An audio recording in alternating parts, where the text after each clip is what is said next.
انور اقبال صاحب، سر سب سے پہلے تو یہ بتائیے گا کہ یہ جو دورہ تھا یہ انوگریشن اٹینڈ کرنے کے لیے تھا، یہ ذاتی دورہ تھا، یہ وہاں ویسے ہی انہوں نے ملاقاتیں کرنی تھی جن کا انوگریشن سے کوئی تعلق نہیں تھا؟ Sir please help us understand what was the objective. میرا خیال ہے کہ he just wanted to be here around the inauguration، کیونکہ اس وقت تیسری دنیا کے بہت سارے لیڈر ایسے آئے ہوئے تھے اس دوران جب ان کی انوگریشن تھی.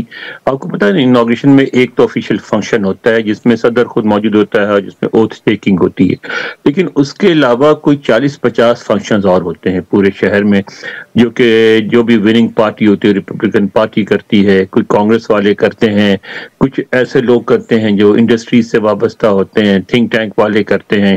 جیسے ایک کانٹروورسی بنی تھی کہ نقوی صاحب وہاں گئے تھے، یعنی جو ایک تھنک ٹینک ہے جو چائنا کے خلاف کیمپیننگ کرتا ہے وہاں، تو وہ تھنک ٹینک نے اپنا کیا تھا. تو لوگ یہ کوشش کرتے ہیں، جو ہم ڈیولپنگ کنٹریز کے لوگ ہیں وہ یہ کرتے ہیں کہ بھئی ٹھیک ہے ہم پریزیڈنٹ کے انوگریشن میں تو شریک نہیں ہوں گے، لیکن جو مختلف لابسٹ ہیں، ممبرز آف پارلیمنٹ، کانگریس ہیں، ان لوگوں کے ساتھ آ کے کچھ آفیشل جو آئے ہیں، سیکرٹری آف اسٹیٹ ہے، اگر سے ڈپٹی سیکرٹری ہے، اسسٹنٹ سیکرٹری ہے، USAID والا ہے، ان سے ملیں گے، ان سے جا کے اپنی باتیں کریں گے. اور اگر یہ کچھ بھی نہیں ہوا تو کم سے کم تصویر کھنچوائیں گے، لوگوں کو بتائیں گے کہ ہم شریک ہوئے تھے. اب ہمارے جو وزیر داخلہ آئے ان کا بھی مقصد یہی تھا، اور ظاہر ہے ان کے تعلقات ہیں تو ان کو کچھ جو انویٹیشن بھی آ گئی تھی، وہ وہاں گئے بھی ہوں گے. اور انویٹیشن اتنی مشکل نہیں ہے، وہ ڈونیشن مانگتے ہیں آپ کے لیے. وہ جو ڈنر ہوتا ہے عموماً $2,000 سے سٹارٹ ہوتا ہے، $5,000-10,000 تک جاتا ہے پر پرسن. آپ $2,000 دیں، ان میں شریک ہو جائیں. تو ہمارے وزیر خارجہ بھی آئے، ان میں شریک ہوئے اور انہیں اپنی پریزنس فیل کروائی. اس کے علاوہ کوئی پرپز نہیں تھا اس کا، یہ تھا کہ بس ان کو دیکھا جائے کہ وہ یہاں موجود تھے واشنگٹن میں انوگریشن کے دوران. بالکل صحیح. اور سر جو ان کی ملاقاتیں ہوئیں پارلیمنٹیرینز جن کو ہم پاکستان میں کہتے ہیں، قانون سازی جو لوگ کرتے ہیں کانگریس کے، جنہوں نے فوراً اس کے بعد ٹویٹس بھی کی.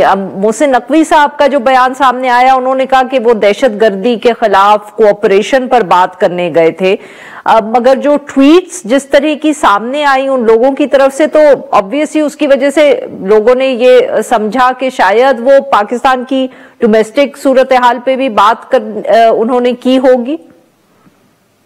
دیکھیں ابھی یہ جو وقت ہے یہ بڑا ابتدائی وقت ہے.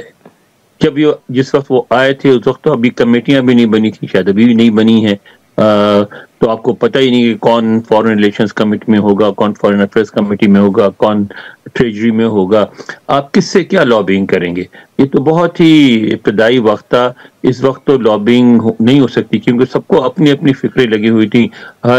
کانگریس کا جو ہر ممبر ہے وہ اس کوشش میں ہوتا ہے کہ کسی طرح پرومننٹ ہو جائے، کسی کمیٹی میں آ جائے، کہیں جو بھی وائٹ ہاؤس کے قریب ہو جائے. پھر وائٹ ہاؤس اپنا جو ہے گروپ بنا رہا ہوتا ہے کانگریس کے اندر، سینٹ میں اور ہاؤس میں، جو اس کے لیے آگے لابنگ کریں. یعنی اس میں مثلا آپ نے دیکھا کہ گرچہ ریپبلکن پارٹی کی ہی اکثریت ہے ہاؤس میں اور سینٹ دونوں میں، لیکن دیکھیں جو سیکرٹری آف ڈیفنس ہے ان کی منظوری نہیں ہو سکی، تو پھر وہ جو وائس پریزیڈنٹ کو اپنا ووٹ استعمال کرنا پڑا، اور وہ اس طرح وہ ایک ووٹ سے ان کے حق میں فیصلہ ہوا.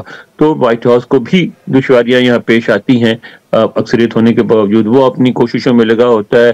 ایسے وقت میں کسی ایسے ملک کا، اور پھر پاکستان کی ایک زمانے میں اہمیت تھی جس میں الیکشن کیمپین میں بھی پاکستان کا نام لیا جاتا تھا، انوگریشن میں بھی پاکستان کا نام لیا جاتا تھا، لابنگ میں بھی بات ہوتی تھی پاکستان کی.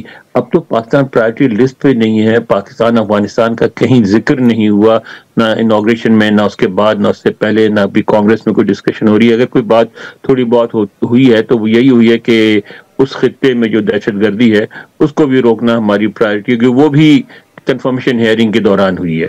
تو میں سمجھتا ہوں کہ ابھی بہت ابتدائی مرحلہ ہے. اس میں یہ توقع کرنا کہ وہ آ کے کوئی اثر چھوڑ جائیں گے، وہ جو ہے نا غلط ہوگا. البتہ جو ٹویٹ کیا کانگریس میں نے، آپ دیکھیں امریکہ میں آپ اچھی طرح واقف ہیں، یہاں ہر 2 سال بعد کانگریس کے انتخابات ہوتے ہیں، اور کانگریس کے ان انتخابات میں فنڈ چاہیے ہوتے ہیں کانگریس میں، ان کو ہر وقت فنڈ چاہیے ہوتے ہیں. اگر آپ $10,000 تک بھی ریز کر دیں تو کوئی بھی کانگریس مین آپ کی کے ڈنر میں، پارٹی میں، فنکشن میں آ جاتا ہے. پھر آپ کو یہ پتہ ہے کہ امریکہ میں ہزاروں کی تعداد میں پاکستانی ڈاکٹرز موجود ہیں اور ان کی اکثریت پی ٹی آر اور عمران خان کے ساتھ ہے. تو وہ جو ہے وہ جو اپنی کمپیننگ کرتے ہیں تو اس کو اپنی مجبوریاں ہوتی ہیں کانگریس مین کی، کیونکہ دیہاتی علاقوں میں کانگریس مین کے بعد سب سے پرومننٹ آدمی ڈاکٹر ہی ہوتا ہے، تو وہ پھر اس کی سپورٹ میں وہ بالکل ضرور صحیح بیان سر. دیں گے.